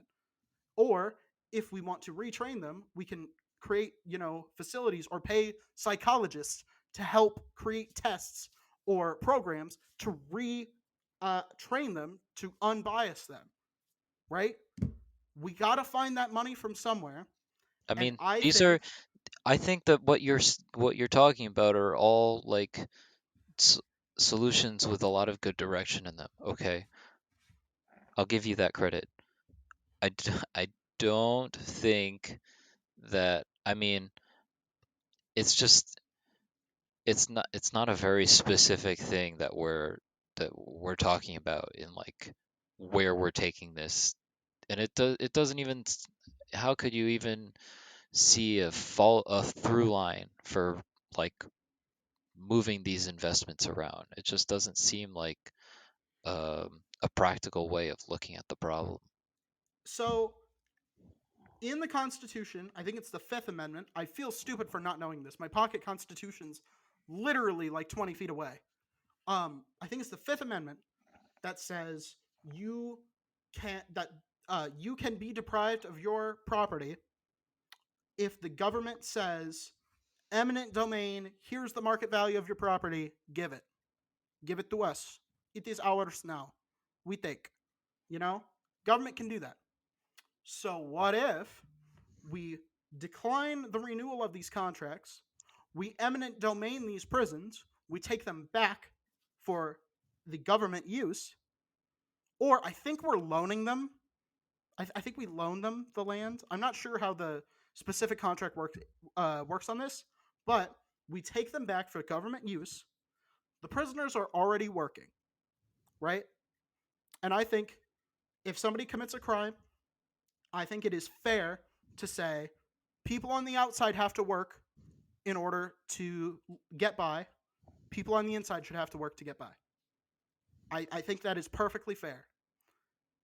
And they have been deprived of their freedoms by due process of law. Anyone can be deprived of any of their rights by due process. That is a thing that can happen. So that is true. So if they're already going to be working, why should they be working to make a few people richer when they could instead be working to make a few underprivileged, underserved communities a little bit more equal? Pay Okay, a couple I teachers their salary. Pay I bring in get like school psychologists and shit. Holy I shit. get I get your point that the system that we have currently is broken. And that it benefits rich people and especially the owners of these private prisons, Right, correct? right.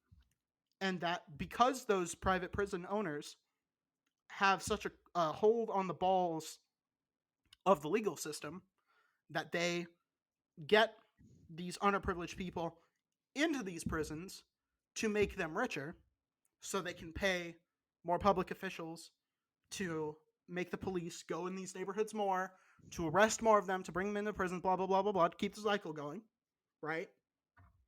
So if we make sure that all of these profits don't go to someone's salary, right? if they don't go to a public official salary, if they don't go to making a sheriff or a judge richer, right? These increased salaries that we're getting from changing the system of the prison labor, if we make sure that all this money is hands off until it gets to those communities, then then at least a little bit there will be less incentive for public officials to be trying to pull people from those communities, right? Because there's less greed involved. It's not making anyone richer, Okay. right? All right. Does that Okay. does that make sense? Okay. Yeah. Sure. Uh, have we come to like a consensus? For-profit prisons are bad. Prison labor is fine. I think people should have to work, Prison labor exists. and it's not going away. And so I don't think we should throw the baby out with that bathwater. But like back on topic, after like 40 minutes, I think that the mental health crisis, right? If you want to get rid of homeless people, here's a truth that you're going to have to learn. A lot of homeless people will not recover and will spend the rest of their lives in mental health institutions. So the price you have to Yeah, pay, but do you like think that is like caused by the people in homelessness or suffering from homelessness, or do you think it's caused by the system that people are functioning in? I think people who Because can't how many function. how many resources do you think homeless people have normally? I'm saying that in order to curb the homelessness, we're going to have to invest in mental health institutions. I'm saying with air quotes if you can't hear them, which are de facto lunatic asylums. We're going to have to reopen Yeah, those. what a humane way of considering a place for people who are We mentally have unhealthy. we have to make it easier. Well, we all right, let's talk about an example very close to home for you. The uh For uh me, yes, for you. for Manhattan. This happened in just Manhattan. all right. There was a guy on a subway who was extremely mentally ill and did not take his meds. He had a bad situation. He was very clearly mentally ill and had a criminal history Wow, what and a great was homeless. example. What a great example to represent everyone suffering I'm from not, mental illness. no, but I'm saying the reason that this happened is because he was in such a bad place and that, he made a few wrong decisions, whether or not he was of his own mind, but he made a lot of bad decisions and but he was on a subway, he had a criminal history, and he was ranting and raving and threatening other passengers on the subway. And so an ex-marine and a couple of other passengers restrained him to the point where he was uh, on the ground on the subway being in a chokehold, and he sadly died. He was killed in this restraint, and that's sad. If he had been on his meds, he probably wouldn't have been in that situation. He would have been normal, well adjusted, probably wouldn't have had a criminal history. But he had lost a lot of his family members and didn't talk to the ones who were still with him. And the state of New York had locked him up before, but they didn't have the resources to send him to a place where he could be monitored and they could make sure that he took his meds, because we don't have that infrastructure to say, okay, you're arrested, you get a trial, you get bond, pre-trial motions, discovery, blah blah blah blah blah blah blah. You have to do all that in order for the government to forcibly lock you up. They have to either arrest you and convict you, or arrest you and make sure you don't have bail. Either way, blah blah blah blah blah. Or they have to go through this giant rigmarole process that we don't have the money or the time to do. for every single homeless person in New York City or Chicago or LA. God, LA, Christ. So, what other countries did, and what we have not done to as much to an extent, is they made laws that said if you are mentally ill and somebody says you're fucking mentally ill, we send you to someplace and we watch you and we make you take your fucking meds. But because we don't have that infrastructure here, we I don't have. feel like there has to be some form that exists for like mentally unwell people that are also dangerous to either themselves or to other people. There are, but in order to keep someone there for a long while, they have to be seen by a judge. Involuntary commitment is really hard in this country. It's a long fucking drag out process by design. Like I was saying earlier, we make it hard to convict criminals because what if we fuck up and get it wrong? We want to allow as many chances as possible for an innocent person to get out of this process uh, without getting convicted, right? Without being If sentenced. they're the right person in the system. Oh, if we presume that all that If the you presume this, Constitution applies if to we, everybody equally, which in which practice it probably doesn't, it does not. but in de jure, everyone has the exact same rights, and uh, if we follow the Constitution correctly, they get a jury of their peers, which has to unanimously decide, beyond a reasonable doubt, that you did something, right? Now, the burden to get someone sent to a mental asylum is not that high because it's not going on a criminal record. It's not like a full-on prison sentence, but that you still have to go to a judge. You still have to have like a trial thing. You have to be looked at by a bunch of psychologists. You have to get a lot of fucking hoops to jump through. And New York City and Chicago and LA don't think that that amount of money is worth it for one homeless person. So we, we decided back in the day, we said, a lot of people can abuse these laws, right? To have someone involuntary committed. You know, a, a, a man could like get his wife locked up, right? And that's, he could be like, oh, she was hysterical, put an ice pick above her eye and fucking lobotomize her. And because she's being hysterical. She's suffering from being a woman disorder, you know? And that's fucked up.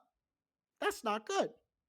But we need a place to send homeless people who are cracked up out of their minds, rampantly schizophrenic, like that one guy, like mentally ill or on drugs, needs to be sent someplace. Well, all right, I am not entirely opposed to drugs being a crime. I'm not opposed to that. But if somebody's really fucked up out of their mind on mental illness, they need to be sent someplace that's like jail, but not going on their arrest record, right? Like, and maybe if we can send these people there and people will recognize that it's for their own good, then maybe it'll be okay. But because we threw that baby out with the bathwater, all of the leftists and the liberals who think that it's okay to like have a mental illness and not work to improve yourself, and that telling a schizophrenic person to take their meds is ableist, those people are going to protest and they're going to make a big stink, and they're going to elect fucking psychopaths like what is it, Cory Bush. Jesus fucking Christ, St. Louis. Oh my God, what is wrong with you that you elected that dumb fucking representative? Jesus Christ. Jesus Christ. Do better, St. Louis. But like they'll elect idiots like that who will go against this policy, and they'll get rid of it. And then there'll be fucking tons of homeless people. But whenever you cater to those people, bad things happen, right? Maxwell, I think this was a news story in between when we last talked on the podcast. Did you know that Portland decriminalized drugs a few years ago, and in the last few weeks Yeah, they recriminalized them? I did hear about them decriminalizing it. Do you know why they recriminalized it? No, I don't. the overdose race fucking skyrocketed. Huge increase in public drug use, overdose. Like it was a fucking nightmare. Hundreds of people fucking died because it was decriminalized. You can do it now. Like the cops aren't going to lock you up if you shoot up heroin in a fucking public park. So people are just overdosing all the time now, and and people died because there was no legal like barrier in the way to prevent them from doing heroin, right? So they decriminalized it. But the people who voted to who said, drugs aren't that bad, people can control themselves. We shouldn't be locking people up for drug use. They have blood on their hands now. So whenever we cater to the people who believe in this like fairy tale world where all homeless people are just misunderstood and they're actually saints, right? Where all homeless people are just, Jesus or Diogenes, right? I feel And like you can't blame people for their own overdose. That seems like you think people will willfully want to kill themselves. if you're doing heroin and you know the risk of overdosing, like at what point is it not anyone else's fault but your own? If you got I if you got your shit cut with fentanyl, you know, that's probably your dealer's fault, but you knew the risk. You knew that people are gonna fucking cut your shit with fentanyl. They'll do it. They'll add that extra shit in there because it makes you even more addicted, so you come crawling right back to ah them. so you're aware of addiction, but you don't seem to connect it with people's you know lack of committing or acting on their own. I don't know how do you say it. Addiction doesn't make choices for you, is what I'll say. No, but it can harm your self-awareness and your ability to you know use your freedoms in whatever. I don't I know. don't think there's I a single person I addicted to feel like heroin who doesn't know they're not, or who doesn't know they're addicted to heroin. I think they know. yeah, but do you think there's a single person addicted to heroin who thinks that they're in control They should of their know. addiction to heroin? They should know. Nobody You else think is in control of it. you They have Yeah. agency. Yeah, Addiction nobody doesn't else take is your in agency. control. Yeah, It it's kind of nobody else's responsibility to it get you kind of clean but you. it takes your agency away from you. Like everyone has their own, you know, sense of responsibility and agency, but things like addiction and Nobody um is tying you down and grabbing your arm and making you tie that belt so you can find a blood vessel and making you stick yourself in the arm and inject it. Nobody is making you take heroin. If you want to get clean, it is your job. I don't Nobody how else can but you you. how can you believe that and also accept the reality that rehabilitation centers exist? Do you think that like they exist because they are under the belief that people have the ability to help themselves? They do. It's their choice to go to one. But at the same time, But do you think they go to there with like the belief that they can do it by themselves? I no. But Well, then guess what the what? fuck? They could. They could. Right? It is entirely possible to wean yourself off of heroin without going to a rehab center.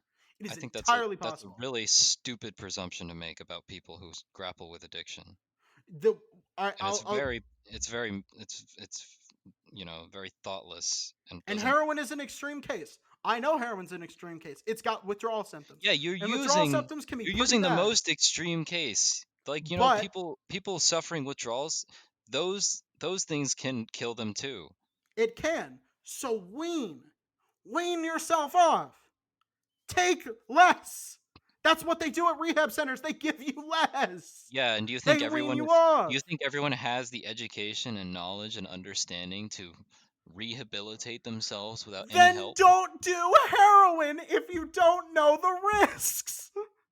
At what point can you say, well, you fucked up by starting this dumb decision, so it's kind of your own fault? I don't think that we should be fixing people who get in this dumb mess by themselves. And I'll say this. I will say this right now. I have taken opiates before. I've been prescribed opiates before. I never developed an addiction. Not once. Wow. Life So must be so easy for you.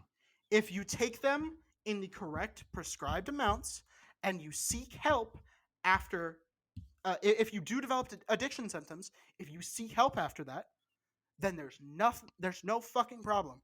But if you are injecting a substance that you have not seen made directly into your bloodstream in a fucking heroin den, then at some point you have to accept that part of this is on you.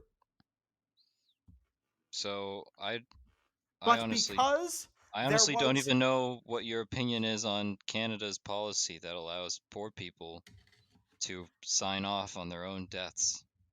I think they have the ability to fix their lives if they want to. So I think allowing that to be a uh, a reason for the Canadian government to sign off on executing you or euthanizing you, euthanizing. That's the word they use. Um, is a fucking cop out, and it's basically the purge, right? Because instead of educating people and telling them, hey, heroin's fucking bad, don't do it, I don't think we should have to tell people that. But some people are dumb enough that we have to remind them that heroin is bad, don't do it. Oh, so you're thinking they're dumb. You're blaming them because they aren't educated about the risks. I feel like it's common And you sense not think to it's their inject own strange fault. liquids into your veins. You think it's their own fault for not having the resources and education to avoid those things. If you take Well, a maybe you strange should substance, you should examine your own self and I your don't life. inject random substances into my veins. Yes, but you are also educated not to. And most people don't I have the feel like same that should be common privilege and luxury. sense. It's not.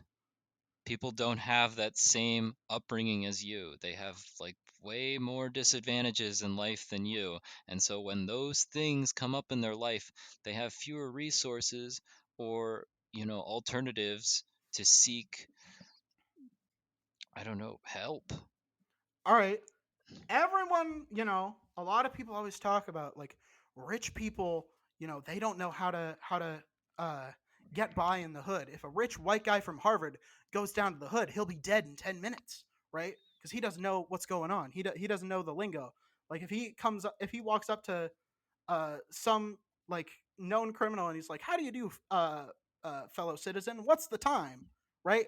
Like that's a recipe to getting fucking shanked, right? And so rich people don't have any street smarts, right?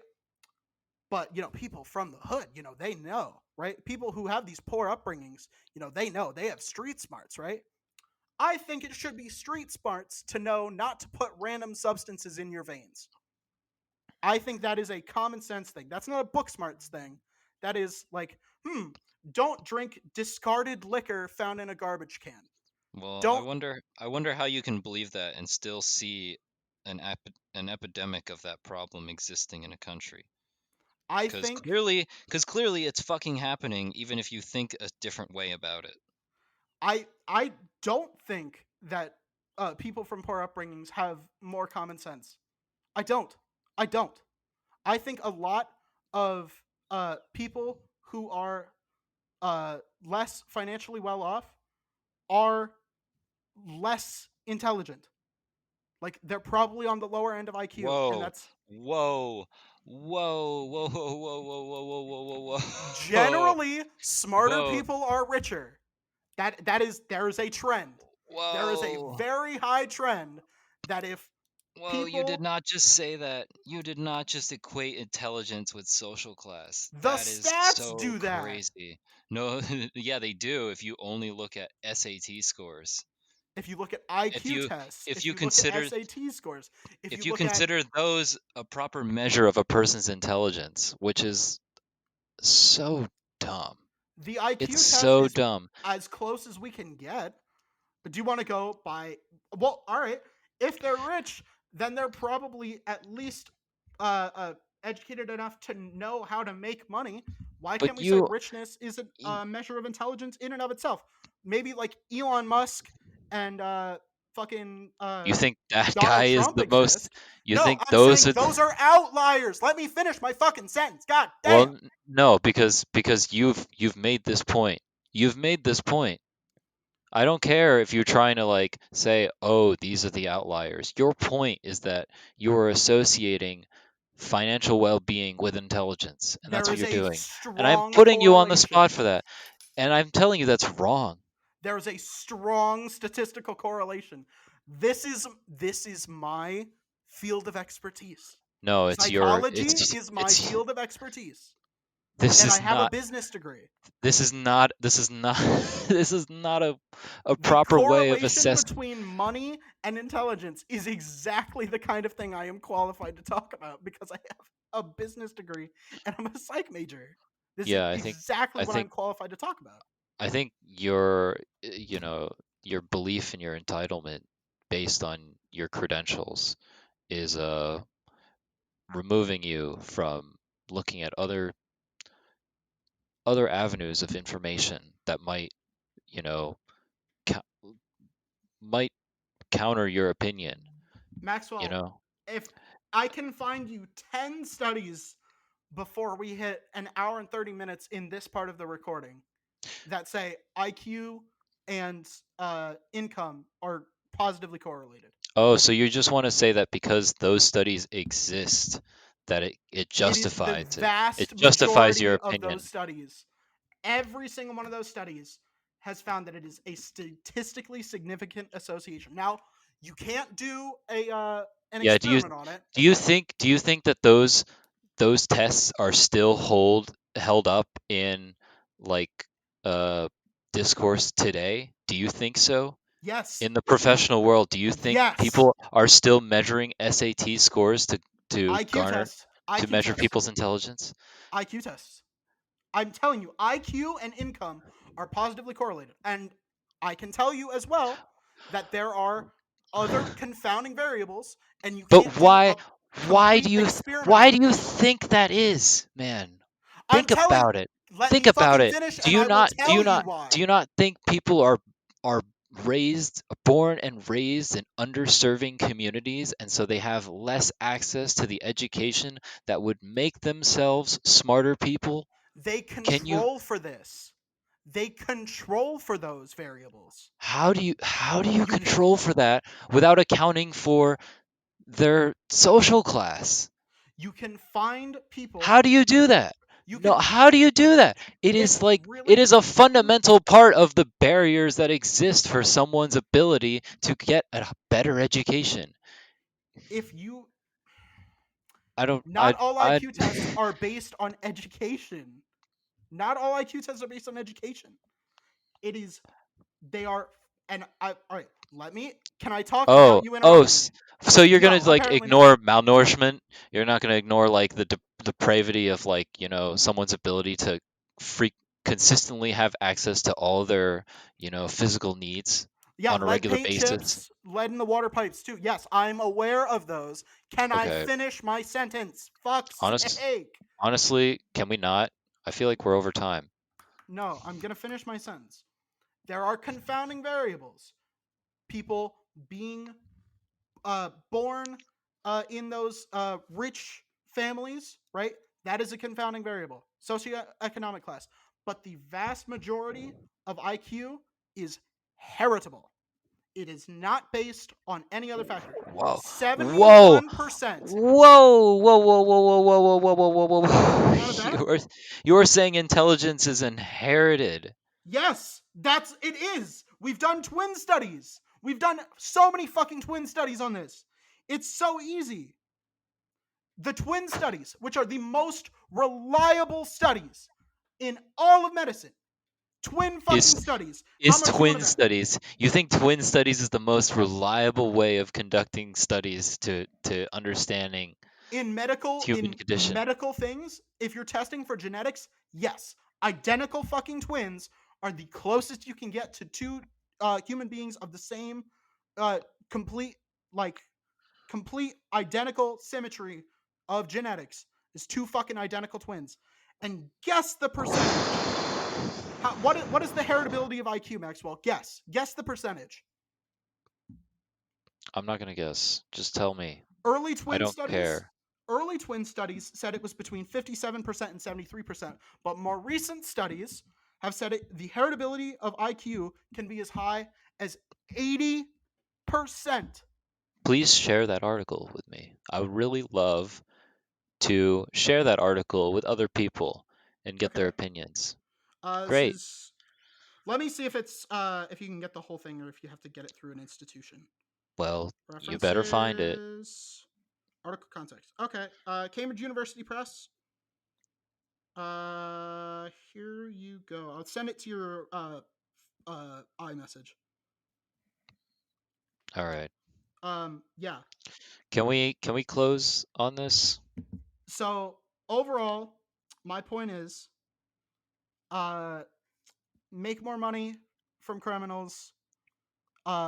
Make it easier to get homeless people into mental health clinics and make them take their meds, and then there will be less homeless people.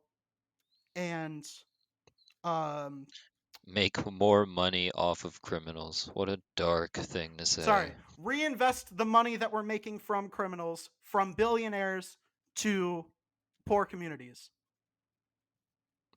How's that? Well, that's a we can only hope.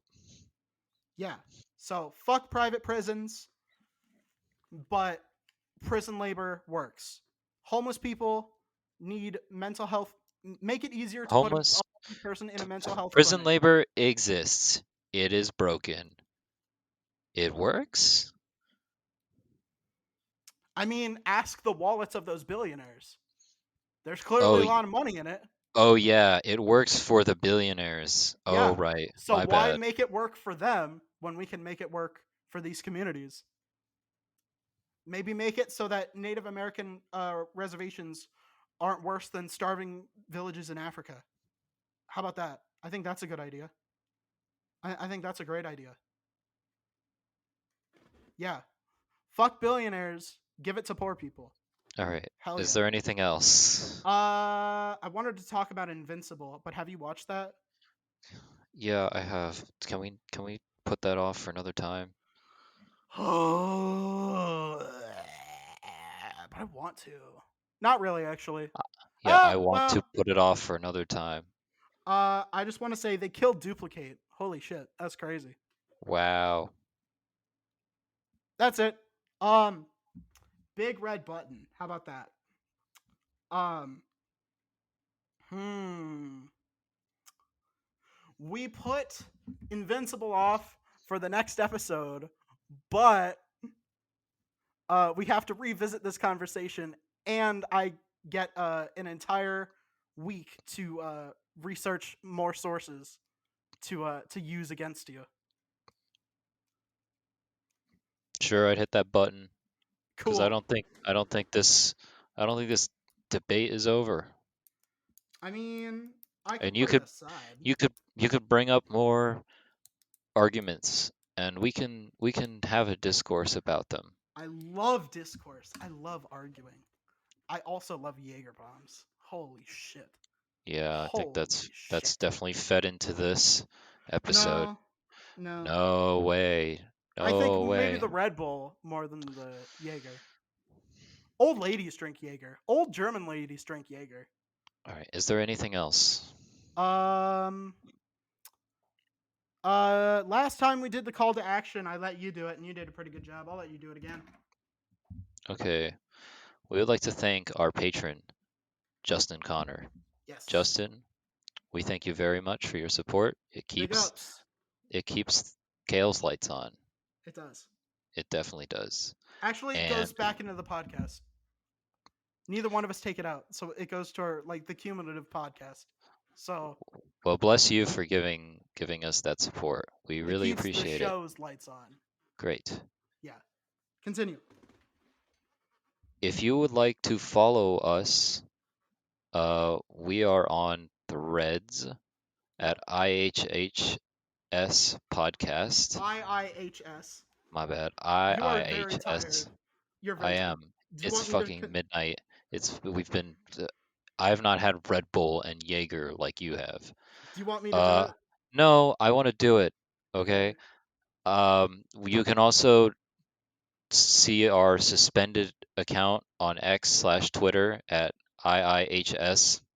It's It's not. suspended. It's not. It's not suspended. It got unsuspended after a week. We just don't use it. Oh, Yeah, we're good. well, it's there. We are also everywhere. We're on Spotify at IIHS Podcast, as well as on Instagram at IIHS Podcast. I don't think we're on Spotify at IIHS Podcast. I think you have to type in the full name. But if you go to RSS, you can hit listen on, and it'll take you to whichever one you want to use. Thank you. Thank you Yep. for the helpful instructions. You're welcome. Is there anything else that I should?